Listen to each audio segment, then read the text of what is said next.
Fala pessoal, vamos então com a correção da prova do TJ do Ceará para a área administrativa. Meu nome é Herbert Almeida, é uma satisfação estratosférica, né, estar aqui com vocês. Eu corrigi agora há pouco a prova de técnico judiciário, área judiciária, já está disponível no meu canal do YouTube e também lá no blog do Estratégia Concursos. Daqui a pouco eu vou postar a correção em texto dessa prova também do TJ Ceará da área administrativa, tá? Daqui a pouco eu vou postar lá no blog do Estratégia, também vou postar no meu canal do YouTube do Estratégia, no meu canal pessoal, quero dizer, do YouTube. E pessoal, a prova da agora à tarde, ela estava um pouquinho mais complicada que a prova da manhã. Todas as questões dava para a gente conseguir chegar a uma resposta com um pouco de conhecimento. As nossas aulas de revisão, eu tenho certeza que ajudaram bastante vocês nessa preparação e também todo o nosso curso também, eu acredito que tem ajudado bastante. Diferente da prova da manhã, que tinha uma questão um pouquinho mais complicada, que é aquela da intranscendência subjetiva das sanções, essa da tarde não tinha nenhuma questão assim assustadora. Tava uma prova na média mais difícil, eu concordo, mas não tinha nenhuma questão assim mais assustadora. Pessoal, eu quero que vocês me digam aí como é que vocês foram na prova, né? Deixe o seu depoimento aí, eu quero saber o que vocês acharam, como é que vocês se prepararam. Então vamos começar efetivamente a nossa correção já agora. Então vou colocar no quadro aqui com vocês e vou começar a avançar então a correção do TJ Ceará. Questão 61. De acordo com a doutrina do direito administrativo em matéria de regime jurídico, é correto afirmar que uma autarquia estadual do Ceará, a autarquia estadual é a entidade administrativa da administração indireta e é a entidade de direito público. Então o comentário da letra A diz assim, ó, não possui personalidade jurídica própria. Possui sim, porque é entidade e a entidade goza de personalidade jurídica. Letra B, não está hierarquicamente subordinada ao ente federativo que a criou, mas se sujeita a controle finalístico. Perfeito, né? Esse aqui já é o nosso gabarito. Existe o que a gente chama de vinculação para fins de tutela ou controle finalístico entre a administração direta e a indireta. Por isso que o gabarito é a letra B da nossa questão. Letra C, não pode cobrar taxas e demais tributos para o exercício do poder de polícia ou prestação de serviços públicos inerentes às suas finalidades. Pessoal, a autarquia funciona como um braço da administração direta. Ela tem as mesmas prerrogativas da administração direta, inclusive pode cobrar taxas ou outros tributos pelo exercício do poder de polícia, né, ou prestação de serviços públicos, que são justamente quando prestados pelo Estado, são remunerados por intermédio de taxa. Então a letra C está errada. Tem seu potencial regido seu pessoal, melhor dizendo, regido pela consolidação das leis do trabalho. Está errado porque, em regra, né, predominantemente, as entidades autárquicas têm o pessoal regido pelo regime jurídico único, pelo regime estatutário. E a letra E diz para a gente o seguinte, integra a administração pública indireta, possui personalidade jurídica de direito privado. Esse é o erro, porque a personalidade jurídica delas é de direito público. Questão 61, então, gabarito alternativa B, dentro desse caderno que eu peguei aqui com vocês. 62. No bojo de um processo judicial, o magistrado determinou ao servidor público João, ocupante de cargo efetivo de técnico judiciário, lotado no cartório daquele juízo, que certificasse acerca da data do protocolo de certo recurso apresentado pelo réu. Para fins de aferição da sua tempestividade, atendendo à ordem do juiz de direito, João subscreveu a certidão. O ato administrativo praticado pelo João se chama certidão. E a certidão é um ato administrativo que a gente chama de mero ato administrativo, é um ato administrativo enunciativo. Esse tipo de ato aqui ele tem como característica, primeiro, ele é vinculado, né? Por que ele é vinculado? Vou mostrar para vocês o seguinte. Aqui nós vamos ter uma data do protocolo, certo? Tem como ele mudar a data do protocolo? Não, ele só vai certificar. Qual foi o dia que ele protocolou o documento? Foi no dia X. E ponto final, o servidor não pode dizer que é no dia Y, no dia W, ele vai dizer que é exatamente aquele dia. E é um ato administrativo de natureza declaratória. Por quê? Ele apenas está declarando uma situação pré-existente. A gente já sabe, já tem lá nos autos a data do protocolo. Ele só vai nos dizer, por meio da certidão, exatamente qual é essa data. Mas isso já aconteceu, ele só está declarando aquilo que já é pré-existente. Portanto, é um ato administrativo vinculado e de natureza declaratória. Não é discricionário porque não tem margem de liberdade. Quanto ao fato de ser concreto, até, a depender da doutrina, poderemos dizer que sim, né? Porque é um ato administrativo que não é normativo, então ele é concreto. Composto não é, porque o ato administrativo Composto é aquele que tem um ato principal e outro acessório, não tem nada a ver com o caso dessa situação. Ato interno também não é, né? Não tem correlação com o que está acontecendo. Ato de gestão são atos utilizados pela administração pública para a gestão do seu patrimônio, não é o caso disso aqui. Não é abstrato, porque ele tem um efeito próprio. Não é ato de império, porque não tem aquele poder estatal, né? Eles são atos administrativos apenas em sentido formal e não em sentido material, acerte 2. Então tá errada a letra E aqui. E também não é ato constitutivo, porque ato constitutivo gera uma situação jurídica nova. Esse ato ele não é constitutivo, ele é declaratório, porque ele declarou uma situação pré-existente. Estou sendo bem breve no comentário, porque o propósito maior aqui é ir passando o gabarito para vocês. Então, questão 62, gabarito letra C. Questão 63. O serviço público está submetido ao regime jurídico de direito público. Né, está submetido ao regime jurídico de direito público, com aplicação de regras específicas trazidas pela Lei 8987. Pessoal, aqui eu vou trazer algumas questões que elas não vão estar tão legíveis assim no nosso quadro, mas eu vou lendo junto com vocês para que você possa acompanhar. Além disso, se você fez a prova, você tem o seu caderno. E depois eu vou tentar, quando a FGV liberar o caderno de provas, eu vou atualizar o link aqui, vou colocar no link a descrição da prova para que você possa acompanhar ela de forma mais legível, tá? Mas esse é um meio para a gente conseguir comentar com uma certa brevidade. Então, voltando para a tela, o serviço público está submetido ao regime jurídico de direito público com a aplicação das regras trazidas na Lei 8987, que é a Lei dos Serviços Públicos. Assim, o serviço público deve ser prestado. Item 1. Com a modernidade das técnicas, do equipamento e das instalações e sua conservação. Ou seja, tem que ser um serviço que tenha uma atualidade, que tenha uma modernidade. Seriam esses aqui os princípios, atualidade ou princípio da modernidade. Além disso, o item 2 fala assim, mediante tarifas mais baixas possíveis, cobradas dos usuários, a fim de manter a prestação do serviço público a maior parte possível da coletividade. Isso aqui nós chamamos de princípio da modicidade tarifária. Na verdade, não seria só isso aqui, a gente poderia até colocar um algo a mais. Alguns autores se atêm mais ao custo para o usuário, mas colocando ele de forma mais completa, ele tem que ter um equilíbrio entre o custo do usuário e também a justa remuneração de quem está prestando o serviço público. Ainda assim, nós podemos associar o item 2 ao princípio da modicidade. Dessa forma, então, é princípio da atualidade e da modicidade. Gabarito, alternativa B. A letra A inverteu, né? Colocou modicidade antes, o que não é. E continuidade é a ideia de que o serviço não seja interrompido. Então, não é isso. Economicidade não tem nada a ver com a utilização de técnicas modernas. E continuidade também não é, porque ele não falou sobre interrupção do serviço. Universalidade, a gente até poderia associar o item 2 à universalidade, porque quando você tem tarifas mais baixas, você permite uma maior quantidade de usuários tendo acesso ao serviço, que é o propósito do princípio da universalidade. Mas ele é mais específico do princípio da modicidade, por isso que a gente marca a letra D como errada, até porque o item 1 não tem relação com a universalidade. E eficiência seria a utilização mais eficiente dos serviços. Não é o que está acontecendo, não é o que está descrevendo os itens 1 e 2.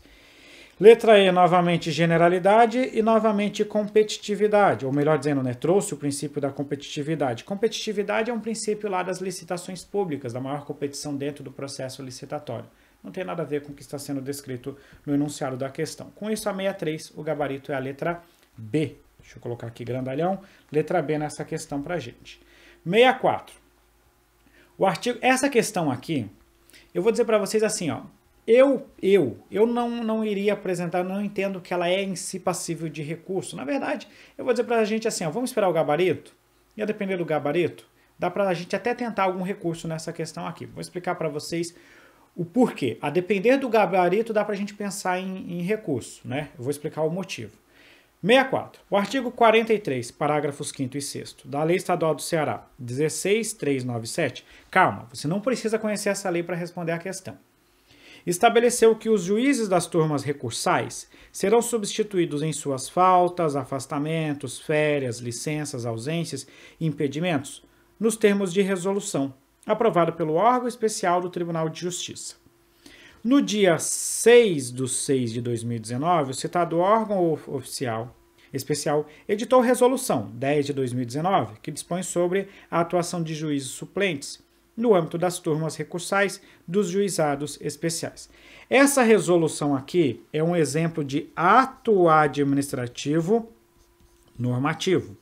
E eu comentei com vocês ao longo dos nossos cursos e ao longo das nossas revisões que o fundamento da edição de um ato normativo, em linhas gerais, é o nosso poder normativo. A depender do autor, aquele que não diferencia normativo de regulamentar, nós também poderíamos marcar poder regulamentar, mas não aparece entre as alternativas, então é normativo sem problemas. Eu, na prova, marcaria a letra E e correria para o abraço. Não é disciplinar porque não tem sanção, não é avocatório porque nem se existe, né, nem se fala em poder avocatório, mas também não houve avocação de atribuições também, né? E não é legiferante porque não existe poder administrativo legiferante, existe o poder ou a função legiferante, que é a função de elaborar as normas primárias, que não é o caso dessa questão. Então tá errado. Eu só deixei uma ressalva para o hierárquico, porque qual que é o problema? Esse ato aqui, a depender da forma como fosse elaborada a questão, poderia nos levar ao poder hierárquico. Quando que ele poderia nos levar ao poder hierárquico? Se ele falasse de uma relação dentro de uma coordenação, de comando, subordinação, que fosse um ato administrativo de efeitos internos. Porque esse tipo de ato aqui, ele é um ato típico de efeitos internos. Então, dava para chegar no poder hierárquico? Depende. Se colocasse poder hierárquico, eu entendo que está errado. Eu vou explicar o porquê que está errado. Está errado por dois motivos. Primeiro motivo, porque a questão não me disse que esse órgão especial tem alguma relação de hierarquia. E segundo motivo, os juízes têm autonomia no exercício das suas atribuições. No exercício das suas atividades, eles não são hierarquicamente subordinados a alguém. Então, eu não poderia falar em poder hierárquico nessa questão. Então, qual que é a minha ressalva? Eu não me surpreenderia 100% se a questão vier com gabarito na letra A, considerando que é um ato de efeitos internos. Mas aí eu iria propor recurso porque não tem relação de hierarquia. E aí não pode ser poder hierárquico. Esse é o meu fundamento. Por isso que eu fico com letra E, por isso que eu entendo que se vier letra E, confirma o nosso gabarito e eu acho que não cabe, seria muito forçado um recurso, mas se no 1% ali vier a letra A, o que eu acharia um absurdo, aí caberia recurso para tentar alterar para a letra E. Essa é a minha proposta, essa é a minha análise nessa questão. Mas para mim, eu fecho com letra E e correria para o braço sem maiores problemas. Vamos avançar. 65. O governo do estado do Ceará pretende contratar entidades sem fins lucrativas para a implementação de cisternas e outras tecnologias sociais de acesso à água para consumo humano e produção de alimentos para beneficiar famílias rurais de baixa renda atingidas pela seca e falta regular de água. Às vezes eu falo em algumas aulas nossas que quando vem um caso assim, que é um caso muito bonitinho descrito no enunciado, de um tipo de contratação que é muito específico, e principalmente quando fala de contratação de alguma entidade sem fins lucrativos, há uma grande chance de a questão estar mencionando alguma das hipóteses de dispensa de licitação. E nessa questão não foi diferente. Ela trouxe o caso que aparece no artigo 24, inciso 33, que diz pra gente que na contratação de entidades privadas sem fins lucrativos, para a implementação de cisternas ou outras tecnologias sociais de acesso à água para consumo humano e produção de alimentos, para beneficiar famílias rurais de baixa renda atingidas pela seca ou falta regular de água, nessa hipótese aqui, a licitação é dispensável. Isso está lá no artigo 24 da Lei de Licitações.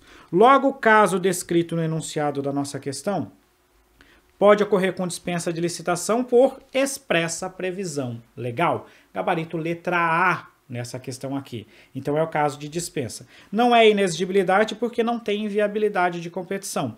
E eu elimino as demais porque no momento em que a licitação é dispensável, a licitação deixa de ser obrigatória. Então, aquele deve necessariamente acaba tornando todas essas opções como erradas. E aí teve muita gente que ficou se perguntando sobre o valor, né, de R$1 milhão. Aqui eu não preciso nem me preocupar se é valor antigo ou valor velho, né, valor antigo ou valor novo, não importa. É caso de dispensa de licitação. Então, não precisa entrar em polêmica nessa questão aqui. Gabarito alternativa A na 65. 66. Essa está um pouquinho pior para a gente ler, mas você vem acompanhando junto comigo aqui que a gente vai conseguir acompanhar. A Lei 866 de 93 prevê que, a critério da autoridade competente, em cada caso, desde que prevista no instrumento convocatório, poderá ser exigida a garantia. Então, o X dessa questão, ela está nos perguntando sobre a exigência de garantia dentro da licitação pública. Via de regra, desde que o objeto não seja de grande vulto e envolva alta tecnologia técnica e riscos financeiros compatíveis, tal garantia, pessoal, o que acontece? A garantia, o percentual dela, quando é garantia de execução, em regra é de 5% do valor do contrato, exceto quando for grande vulto. Aí ele coloca ali, né, grande, vulto, domínio, sofisticado, etc e tal. Vou colocar aqui 3 pontinhos. Quando ela pode ir até 10%. E quando houver a entrega de bens da administração, a entidade, que ela vai ficar responsável pela guarda, acrescenta ainda ao valor da garantia o valor desses bens. Como regra, 5%, aí é só procurar as alternativas. A letra B fala pra gente, não poderá exceder a 5% do valor do contrato, e terá seu valor atualizado nas mesmas condições daquele. Quando prestado em dinheiro, a garantia tem que ser devolvida de forma devidamente atualizada, nas mesmas condições da atualização do contrato. Gabarito, então, a alternativa B, né? Aqui fala 50%, aqui fala 15%, aqui fala 30% e aqui fala 20%, por isso todas as demais estão erradas. E assim, a questão deu uma colher de chá gigantesca, porque nem o caso do 10%, que seria a exceção, ela trouxe na questão. Letra B, indiscutivelmente, na questão 66. Avançando mais um pouquinho, questão 67.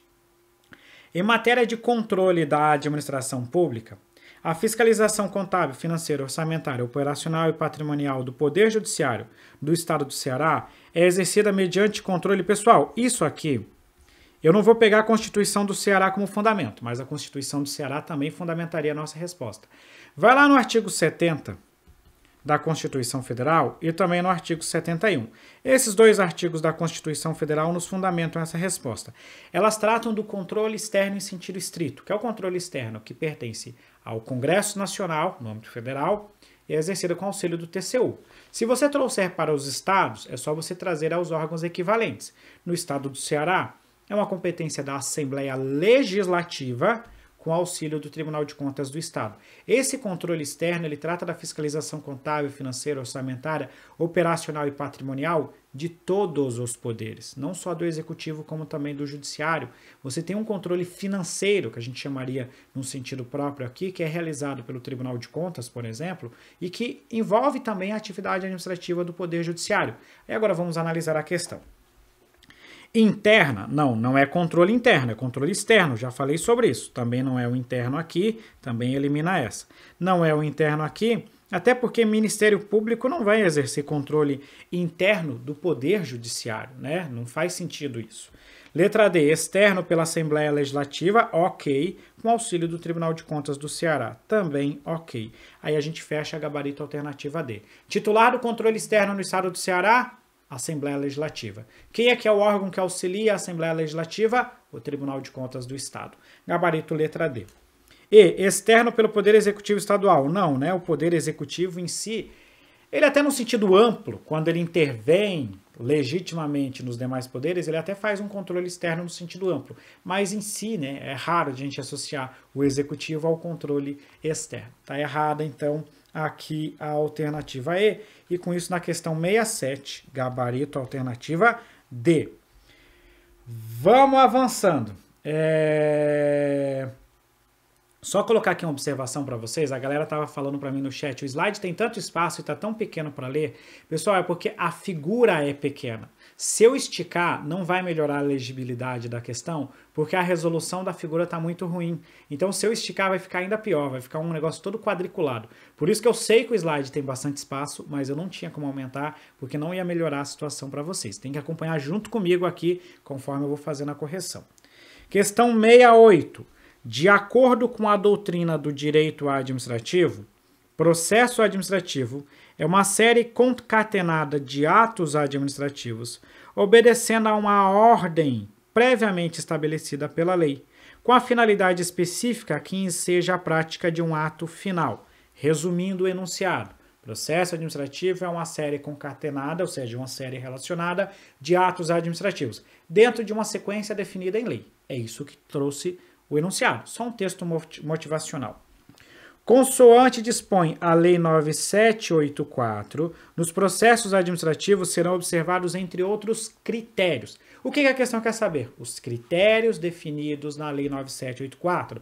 E os critérios estão no artigo 2º, parágrafo único daquela lei. Então é só você ir lá para acompanhar a nossa resposta. Letra A. Proibição de cobrança de despesas processuais, ressalvadas as previstas em lei. Ok, já de cara o gabarito é a letra A. É o princípio da gratuidade. Exceto os casos em que a lei permita algum tipo de cobrança, como regra, a tramitação dos processos administrativos tem que ser gratuita. Esse é o princípio da gratuidade e já é de cara o gabarito da questão. Letra B. Atendimento a fins de interesse geral. Permitir em qualquer caso a renúncia total e parcial de poderes e competências. Não, né? A lei não fala que é permitida, ela fala que é vedada a renúncia total e parcial de competências, né? É o princípio da irrenunciabilidade de competências, é o poder-dever de agir. Letra C, divulgação oficial de atos administrativos, vedada qualquer hipótese de sigilo. Está errado porque a regra é a transparência, mas o sigilo é admitido nas hipóteses definidas na Constituição Federal, quais sejam quando o sigilo for imprescindível para a segurança da sociedade e do Estado. Letra D, impulsão pelos interessados do processo administrativo, vedado o andamento de ofício. Está errado porque um dos principais princípios do processo administrativo é o princípio da oficialidade. O processo pode ser conduzido de ofício ou por provocação. E a letra E, interpretação da norma, da forma que melhor garanta o fim público, inclusive a aplicação retroativa de nova interpretação. Na verdade, é vedada a aplicação retroativa de nova interpretação. Por isso que a letra E está errada. E com isso o gabarito é a alternativa A. Vamos avançando. Questão 69. Em um fórum, essa questão é interessante, é outra questão de responsabilidade civil. Eu sei que está ruim de ler, então acompanha o que eu vou explicar que aconteceu aqui nessa questão. Em um fórum no interior do estado do Ceará, no horário de expediente, o cidadão e jurisdicionado João, que possui mobilidade reduzida em razão de acidente, descia uma cadeira de rodas pela rampa de entrada que garante a acessibilidade à pessoa com deficiência, quando foi atingido por um carrinho cheio de autos de processos que era empurrado pelo técnico judiciário José, que se distraiu quando utilizava o seu celular, né? Isso aqui que está falando aqui, ele utilizava o celular. João foi arremessado ao chão, sofrendo lesões em sua perna que geraram a necessidade de intervenção cirúrgica. A Defensoria Pública, buscando ingressar com ação indenizatória, João foi informado de que, no caso, ao procurar a Defensoria Pública, ele foi informado de que, no caso, é uma questão aqui que ela tem até uma troca, a banca até confundiu os personagens, se eu não me engano aqui, porque se a gente for começar... não, tá certo, é o João que sofreu o acidente. O que acontece? Nós temos o João tem mobilidade reduzida, ele estava descendo a rampa de acesso, veio um servidor, o José, e derrubou, foi mexer no celular, derrubou os documentos, os autos, né? Para quem já foi num fórum, hoje em dia o processo eletrônico quase acaba com isso, mas ali não vamos nem há mais de 5 anos, às vezes 2 ou 3 anos atrás, sempre trafegava os servidores com aquelas pilhas de processos, carrinhos cheios de processo. Aí o servidor foi mexer no celular, perdeu o controle do carrinho, o carrinho derrubou o João. O João vai ter uma indenização. E quem que paga essa indenização do João? A indenização é paga pelo Estado do Ceará, né, que é a pessoa jurídica. O Estado do Ceará paga a indenização. E a responsabilidade aqui é do tipo objetiva. É isso que acontece. Agora vamos analisar as alternativas. Incide responsabilidade civil subjetiva. Já está errado. A responsabilidade não é subjetiva, é objetiva. Incide a responsabilidade civil objetiva por parte do Estado do Ceará e é desnecessária a comprovação de dolo ou culpa do agente público. Perfeito. Porque se é objetiva, eu não preciso demonstrar dolo ou culpa na ação do agente público. Já de cara, então, aqui o gabarito, na questão 69, é a letra B. Letra C, incide responsabilidade civil objetiva por parte do Poder Judiciário? Não, Poder Judiciário é órgão. Órgão não responde, quem responde é o Estado. E não incide responsabilidade civil objetiva do Estado nem do Poder Judiciário, pois se tratou de um acidente sem dolo ou culpa do agente público. Olha, se a responsabilidade é objetiva, eu não preciso demonstrar dolo ou culpa. E além disso, né, ele foi negligente, porque foi mexendo no celular. Mas eu nem preciso disso, porque nesse caso aqui a responsabilidade civil é objetiva. E a letra E, não incide qualquer responsabilidade civil, pois se tratou de caso fortuito ou força maior. Não, né? Não teve nada de caso fortuito ou força maior aqui, não. Foi uma ação do agente público agindo na qualidade de agente público. Gabarito letra B, na questão 69.